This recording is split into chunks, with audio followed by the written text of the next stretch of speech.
दिमाग में वो क्या चेंजेस होता है वो आप भी जानते हैं। उस उम्र से आप भी गुजरे हैं, हम भी गुजरे हैं। वो मन में, वो दिमाग में कुछ हार्मोनल केमिकल चेंज होता है, वो दोनों जो है निकल के बाहर जाते हैं। और अब समस्या तब बढ़ जाती है, प्यार तो किया वो एक दूसरे से, और समस्या तब बढ़ जाती है कि जब दोनों दो कम्युनिटी का हो जाए। तो लीजिए कितनी बड़ी समस्या हो गई। ठीक है, तो मेरा अनुरोध आप लोगों से ये रहेगा कि अपने जो बच्चे हैं या बच्चियां हैं उनको आप जरूर उनकी एक्टिविटी को मॉनिटर करें। आप देखें कि हम मोबाइल तो खरीद कर दिए नहीं थे, ये मोबाइल कहां से उसके पास आ गया, ये रात में क्यों आ रहा है, ये लड़का रात में क्यों आ रहा है, ये मोटरसाइकिल किसका है, ये किसके मोटरसाइकिल के साथ घूम रहा है। आप, मेरा अनुरोध है और मेरा एक्सपीरियंस भी है कि जब आप कंट्रोल कर लेंगे घर पे, वो देखिए आपका बच्चा क्रिमिनल नहीं बनेगा। कुछ लोगों को क्या लगता है कि मेरा बच्चा जो है रंगदार है, उन लोगों को बड़ा मजा आता है। तो देखिए आपका बच्चा जो है, आज आपको मजा आ रहा है और हम यहाँ लिख के देते हैं, ये आसमान है, ये खुदा है ऊपर, आप एक दिन रोएंगे उस बच्चे के साथ। तो कृपया करके उसको, उसका मन को ना बढ़ाइए। पूछिए ये मोटरसाइकिल किसका है, ये जो लड़का जिसके साथ आता है, अरे ये तो पिस्टल लेके आता है, ये तो कट्टा लेके आता है, इसको घर में तुम क्यों लेके आया, अभी हम पुलिस को फोन करते हैं। ये जिम्मेदारी आपकी है। और अगर मान लीजिए आपको लगता है पास पड़ोस में अगर कोई गलत चीज हो रहा है, आप व्हाट्सएप कर दीजिए, आप मेरे नंबर पर व्हाट्सएप कर दीजिए। आपकी जो गोपनीयता है उसको हम लोग बरकरार रखेंगे, आपका नाम कहीं नहीं आएगा। तो कृपया करके इस पंचायत को आप लोग क्राइम फ्री कर दीजिए, विवाद फ्री कर दीजिए। दूसरी जो आप लोगों से अनुरोध है, काफी बच्चियां बैठी हुई हैं और महिलाएं, हमारी माताएं सब बैठी हुई हैं। देखिए घर में वायलेंस बहुत होता है, हिंसा बहुत होती है, और बच्चियों और बच्चों के साथ भी होती है। कृपया करके उसको आप रोकिए। अपने बेटी को, अपने बेटे को सिखाइए कि गुड टच क्या है, बैड टच क्या है। आज अगर कोई लड़का किसी लड़की को अगर गलत तरीके से छू रहा है और उसका विरोध नहीं हो रहा, वो कल जाके क्या करेगा, बड़ा कांड करेगा।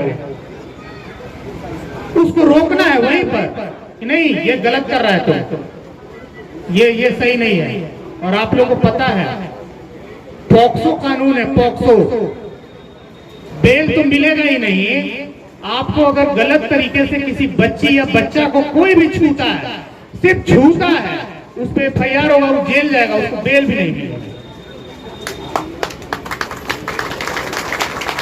इसको आप लोग घर में इसको इम्प्लीमेंट करिए, इसको घर में लागू करिए।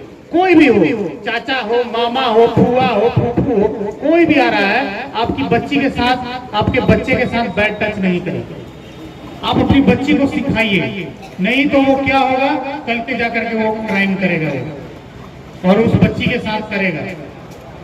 तीसरी बात, आपकी बच्ची स्कूल जाती है, स्कूल में जाने के रास्ते में जो भी अगर कहीं पर इस तरह का लफुआ लोग बैठता है, सीटी मारता है, छेड़खानी करता है, ये करता है, आप इसकी सूचना लिखित रूप से आप थाना को दीजिए। आप तो कटिहार तो आते ही होंगे, हम प्रतिदिन मिलते हैं 11 से 1 बजे के बीच में, प्रतिदिन जो छुट्टी का दिन है उसको छोड़कर हम मिलेंगे आपसे। आप वो ला करके हमको दीजिए। कोई भी चौक चौराहा पर अगर कोई बच्ची लोग के साथ छेड़खानी करता है, स्कूल जाती बच्चियों के साथ बदमाशी करता है, कहीं पर नशेड़ियों का जो है जमावड़ा लगा हुआ है, कहीं पर कुछ बहुत बड़े स्तर पर कुछ हथियार लेकर के कोई कुछ कर रहा है, आप उसकी सूचना दीजिए। आप अगर नहीं देंगे, आपका ये जो जगह है, ये जो गांव है, पंचायत है, प्रॉब्लम आपको होगा। हम पदाधिकारी आते हैं और चले जाते हैं। समस्या किसको झेलनी पड़ती है, आपको झेलनी पड़ती है। तो इसकी जिम्मेदारी आप उठाइए। हम आपकी आइडेंटिटी को, आपका पता को, आपका नाम को गुप्त रखेंगे। और एक स्कीम कल ही बिहार सरकार ने एक स्कीम जो है वो अप्रूव किया है। वो ये कि अगर कोई भी अगर क्रिमिनल का सूचना आप देंगे, आपका नाम बाहर नहीं आएगा, आपको कैश रिवॉर्ड मिलेगा। किसी भी प्रकार का अगर विधि व्यवस्था का कोई समस्या अगर करता है, उसकी सूचना पहले हमको दे दे, आपको कैश रिवॉर्ड हम देंगे। और हमको देने का पावर 25,000 रुपए तक का सरकार ने दे दिया। अब इससे ज्यादा सरकार आपको क्या करेगी? आप हमको सूचना दीजिए और कैश ले जाइए। हमने कई लोगों को दिया है, कटिहार में कई लोगों को दिया है। आप आइए, हमको 25,000 रुपया देने तक का अधिकार सरकार ने कल दे दिया। इसको जो है आप लोग दिमाग में रखेंगे, किसी प्रकार का कोई आपके क्षेत्र में क्रिमिनल नहीं पैदा होगा। ये आप लोग कसम खा ले आज से, हम लोग पूरी तरह से आपके साथ हैं। और देखिए, इस पूरे देश में दो ही सर्विस सबसे ऊपर है। आप मानते हैं IAS IPS है, IAS IPS। एस मतलब क्या होता है? सर्विस, सेवा। हम आपकी सेवा करने के लिए, यहाँ पर राज करने के लिए कोई नहीं आता। इंडियन एडमिनिस्ट्रेटिव सर्विस है ये, इंडियन पुलिस सर्विस है। हम आपकी सेवा के लिए आते हैं। हाँ, अगर आप क्राइम करेंगे, विधि व्यवस्था की समस्या उत्पन्न करेंगे, तो भी उसमें भी सेवा ही करेंगे, लेकिन अलग तरह का करेंगे। लेकिन आम जन के साथ हम सेवा करेंगे। एक स्कीम है, आपके अंदर अगर कोई विचार है, कोई सवाल है, कुछ भी है, आप हमसे 1 to 1 आकर के बात कर सकते हैं। कटिहार तो आते ही होंगे आप आ जाइए, हमारा नंबर ले लेंगे। अभी स्कीम चालू किए हैं हम 11 से। आप अपने थाना में जाके बैठेंगे और डायरेक्टली वहां से VC के माध्यम से हमसे बात करेंगे। कटिहार जाने की भी जरूरत नहीं है। आप थाना पर जाइए 11 से 1 सुबह में, और वहां बैठिए और डायरेक्ट हमसे बात करिए। हम VC से जुड़ते हैं, हर थाना में VC से जुड़ते हैं। हर थाना में सरकार ने महिला हेल्प डेस्क लगाया है। अब महिला की जो समस्या है वो पुरुष पदाधिकारी उतना अच्छा से तो सुन नहीं सकता है, तो महिला वहां पदाधिकारी, हमें लगता है बलिया बेलन थाना में भी यहाँ महिला पदाधिकारी है। महिला की समस्या जो है वो महिला ही सुनेगी और उसका निदान करेगी। तो ये जितनी भी आप लोगों के सेवा के लिए जितना भी सरकार का स्कीम है, जो आप लोगों को प्रशासन के द्वारा बताया गया, मुखिया जी हैं और बाकी जनप्रतिनिधि हैं और सब लोग हैं, यहाँ मिल के आप लोग करेंगे। कोई भी अगर आपको समस्या आएगी, आप पुलिस से अगर कोई सहयोग चाहिए, आपको 100% हम लोग देंगे। किसी प्रकार का कोई कंफ्यूजन ना रखिए। और माइनिंग का जहाँ तक मुखिया जी ने सवाल उठाया, अभी माइनिंग ऑफिसर नहीं है। मेरे को जो जानकारी है, जो नदी का बेड, जो नदी का पूरा जो एरिया होता है, आप उस एरिया में नहीं कर सकते माइनिंग। ये प्रतिबंधित है, ठीक है। जो उसको रिवर बेड बोलते हैं, आप उसमें नहीं कर सकते। अपना निजी जमीन जो है उस पे कर सकते हैं, वो भी 3 फीट काट सकते हैं, जो नियम है मेरे को जहां तक याद आ रहा है। तो इसमें जो अगर इससे ज्यादा आप करेंगे तो आप कानून का वायलेशन करेंगे। तो कोई भी काम आप करें तो कानून के अनुसार करें। हम लोग आपके साथ पूरी तरह से हैं। कोई भी समस्या हो आप सजेशन बॉक्स में दे सकते हैं मेरे नाम से, यहाँ पर भी। और नहीं तो आपके लिए जो है हमेशा हमारा जो ऑफिस है वो खुला है। बहुत बहुत धन्यवाद। मैं आपसे बस 2-3 बात करूंगा। जो मैं यहाँ पर समस्या देखता हूँ वही बात मैं आपसे करूंगा। सबसे पहली समस्या ये है कि अगर मान लीजिए कि आपको जो है आपके घर में सारी सुख सुविधाएं हैं, खाना अच्छा बना है, घर बहुत अच्छा है, और लेकिन आपका जो मन है वो शांत नहीं है, तो क्या आप खा पाएंगे अच्छे से? क्या आप अच्छे से जी पाएंगे?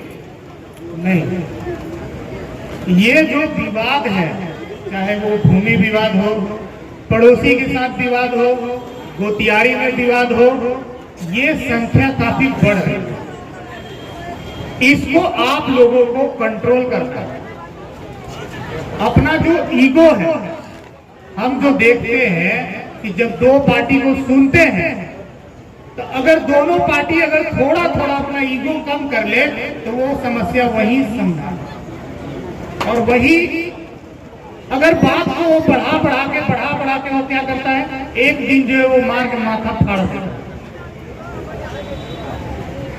तो आप सभी लोगों से मेरा निवेदन है, हम जब समस्या को सुनते हैं तो 70 से 80% भूमि विवाद। हमें एक चीज बताइए कि क्या कोई आदमी जमीन को खा सकता है क्या, उसको खत्म कर सकता है क्या?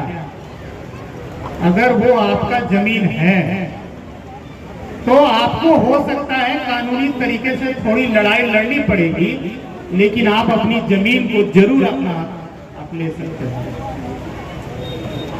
ये जो जिम्मेदारी है, सर्वप्रथम ये जिम्मेदारी जो इस पंचायत के जो चुने हुए जनप्रतिनिधि हैं ये इनकी है। सबसे पहली जिम्मेदारी कि अगर कोई विवाद होता है गांव में, पंचायत में, तो उसको तुरंत जो है बैठ करके उसका निदान वहीं पर किया जाए। और ये समस्या अगर वहां निदान नहीं होती है तो ये बाद में जाकर बहुत बड़ी हो जाती है। और फिर क्या होता है आप सब जानते हैं, लड़ाई झगड़ा होता है, केस होता है, दोनों तरफ से केस करेगा। केस में जीतता कौन है? आप तो नहीं जीतते, कोई नहीं जीतता। इसलिए मेरा अनुरोध है कि ये जो 900 पंचगाछी, यही है ना पंचायत, ये पंचायत को आप लोग विवाद फ्री पंचायत बना देना।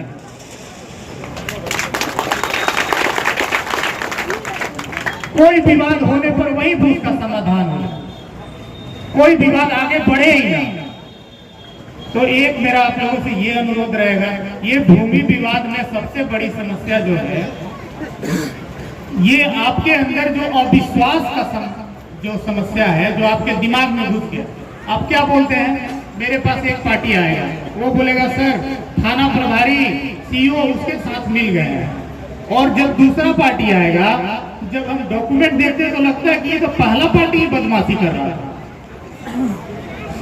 ये सरकार ने आप लोगों को इतनी अच्छी व्यवस्था दी है, हर शनिवार को थाना में जनता दरबार लगता है, उसमें सीईओ साहब एसएचओ साहब दोनों बैठ के आपकी समस्या को सुनते हैं, और जब अगर बीमारी बड़ी है तो उसका समाधान भी थोड़ा बड़ा होगा ना।